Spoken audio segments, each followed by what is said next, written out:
Hello, welcome back. I'm Scott. And I'm Allison. And today we're jaw-jacking with Jarhead and Ginger. Wait a minute. Today's Sunday. We do jaw-jacking on Thursday. What on earth is going on?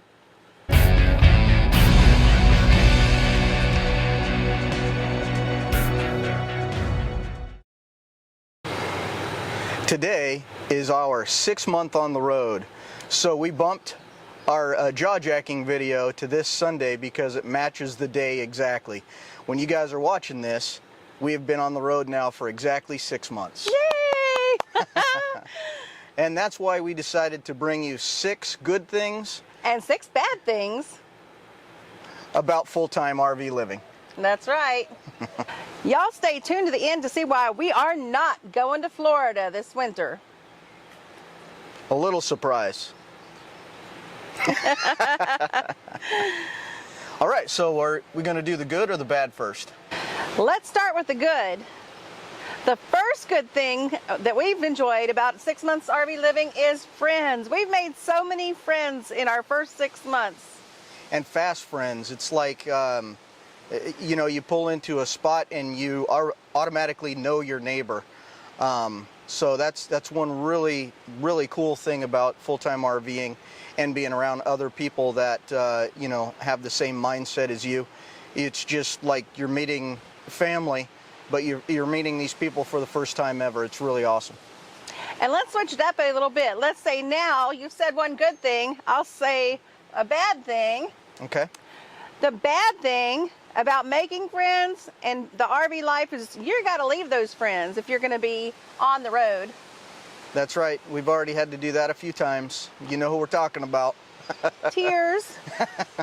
But at least in the RV life, it's not goodbye, it's see you later, pretty much. Right. We've got plans to meet up with all of our friends in the future. Absolutely. So next good? Yes. Next good for me would be no yard work. Absolutely none. I pull in, I have a yard for a week to 3 weeks or however long, and then I leave and somebody else does all the yard work for me. And along with that yard work, he does the outside yard work, but I do most of the inside. So the inside work is a lot quicker and easier. Before, like when we lived in Alaska, we had a 4,000 square foot house. This is about 400 square feet, y'all, so the cleaning is so much faster. On the other hand, you do have to keep it clean. Now, do you want me to go with the bad? Yeah. Okay, one of the bad instances we had was right off the bat, and you probably have seen the video on it. We had a leak. Oh boy, did we. we had a leak in a valve, and it sprayed water all over our underbay, and it was a simple fix once I figured out what the problem was, but just the knowing that you have a leak under the house that is that bad was pretty bad. Right, yeah. So now, for a good thing, if you don't like your neighbors, you can move.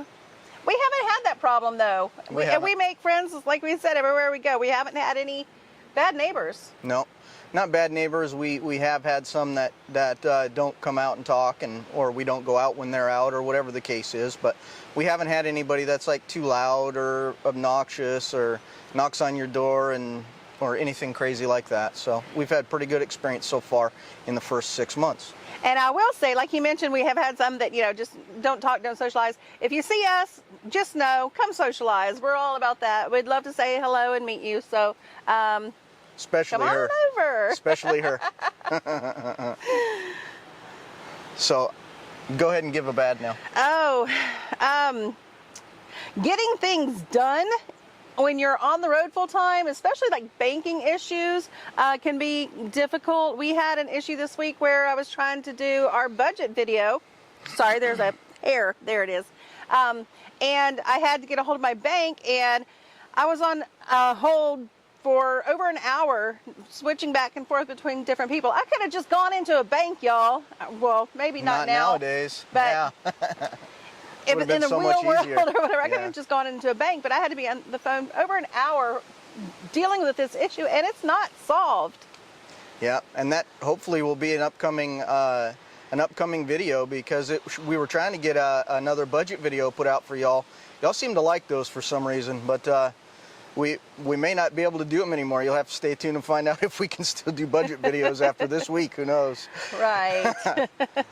What's okay. something good that we've done right after we started, pretty much? Where'd we go? We went up to the tech school in Athens. We were up there for 5 weeks, or a little over 5 weeks, and I did all of the tech courses. That was great. I got a lot of good information from there. If you haven't ever heard of it, just Google NRVTA. And you'll find it's the Big Red Schoolhouse up in Athens. It was awesome. We started with basic everything on an RV, and then the next 4 weeks after that, we dove into each individual system and took them apart and put them back together, and it was awesome. I had a good time there, and I think Allison even had somewhat of a good time during a few of the classes she was able to attend. Yeah, it was a little lonely because everybody was busy during the day, but I still had a good time. And Jarhead learned something a lot more valuable than just the tech skills, but we're not going to talk about that on camera. Ask him about it when you see him in person. All right, what's next? That was good. So bad. Oh, mail issues. Oh boy. We like our subscription to Escapees and our mail service there.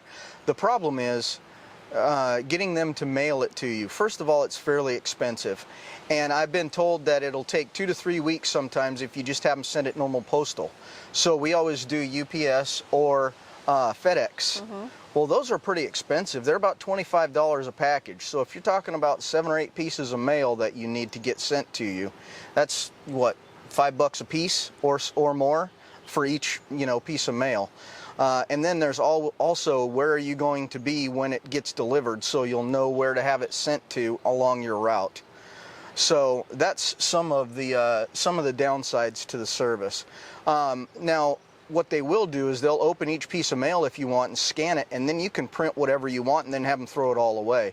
I haven't done any math on that to see if it would be cheaper. I guess it depends on how much mail you get and how many pages each piece of that mail is, because the scanning service charges you about 50 cents per page that's inside the envelopes.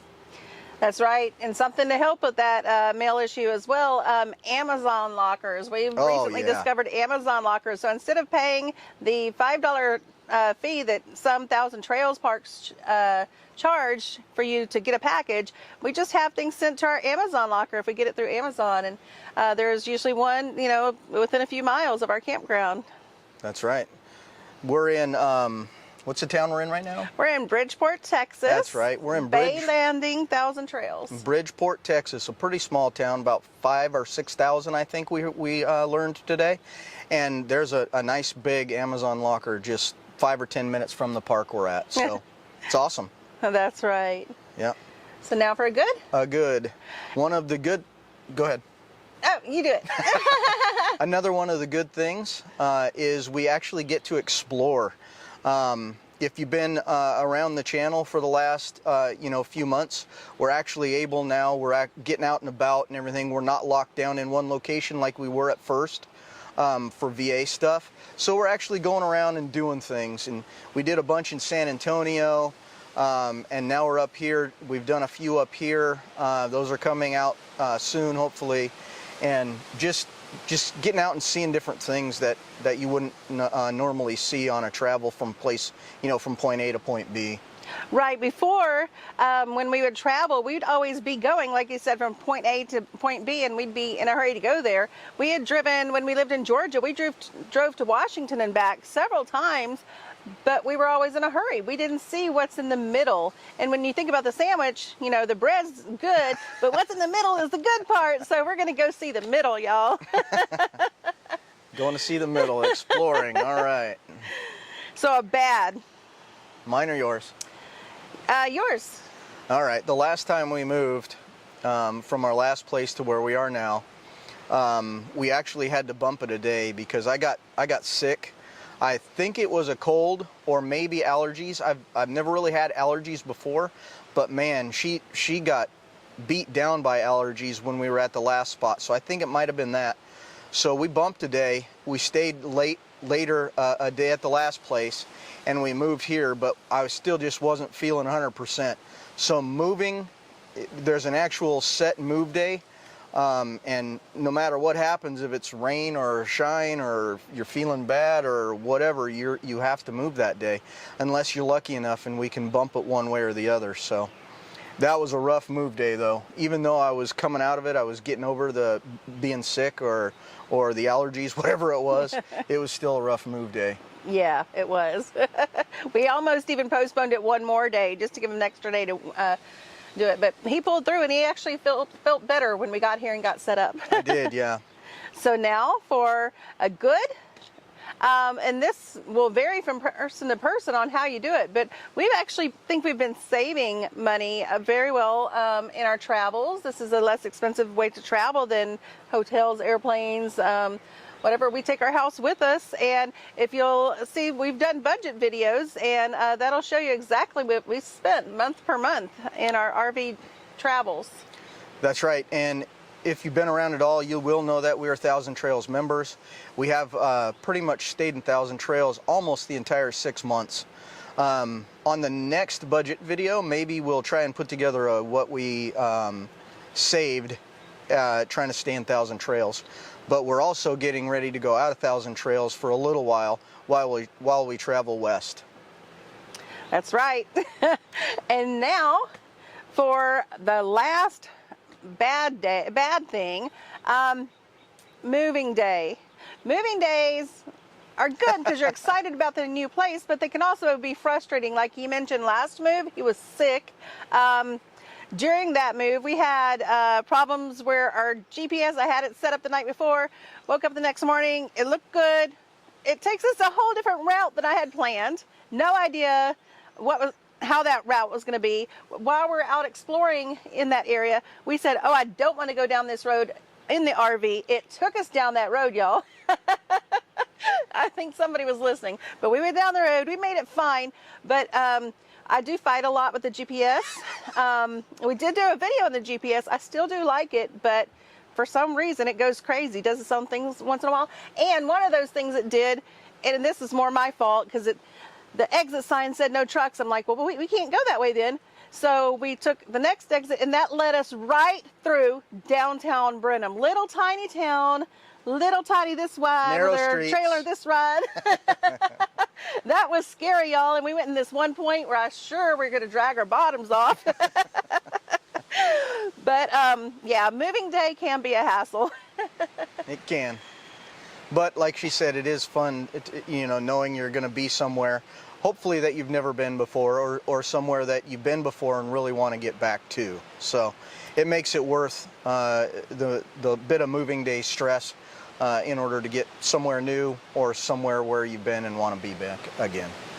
Speaking of moving day and somewhere we've been and want to get back to, we were planning to go to Florida. Thank you for sticking around, because this is why we are not going to Florida. We had planned to spend our whole winter in Florida. You want to know why? We're having a baby! No, not us. We're having a grandbaby, y'all. That's why we're not going to Florida. We're going to have a grandbaby sometime in December, so we will be in Texas this winter. Yay! Sorry, Florida. We'll see you soon. Grandbaby wins. Maybe. We'll see. Grandbaby will be here every winter. Yeah. Maybe we'll have to take that grandbaby with us. Yeah. And now our daughter has told us that we have to figure out what we want to be called. So any suggestions on that would be greatly appreciated. Like grandma or grandpa or meemaw and grampy or whatever the cases are. I don't know how many different things there are to choose from. But I think that'd be kind of fun if you leave a comment down below what you think we should be called as grandparents. I have a suggestion, y'all. My grandfather, he was the sheriff of Wharton, Texas, and the deputies and even some of the prisoners, whenever I'd try and say grandpa, it sounded like Afu or something like that, Afu. And so they taught me to call my granddaddy Awful. So the sheriff of Wharton, Texas was named Awful. Only by his granddaughter. when I went to visit Awful, he made me some awful waffles, and those were the best awful waffles ever. All right. It's not just me, though. Tell them what you think Allison should be called as well. Yeah. I don't know about Ginger? awful. Grandma Ginger?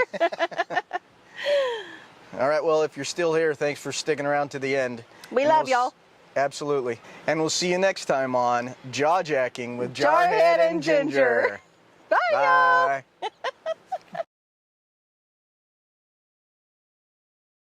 Jaw Jarhead? Jacking with Jarhead and Ginger. Yeah, that. See, I'm so confused. And we'll see you next time on Jaw Jacking with... Are you ready? No.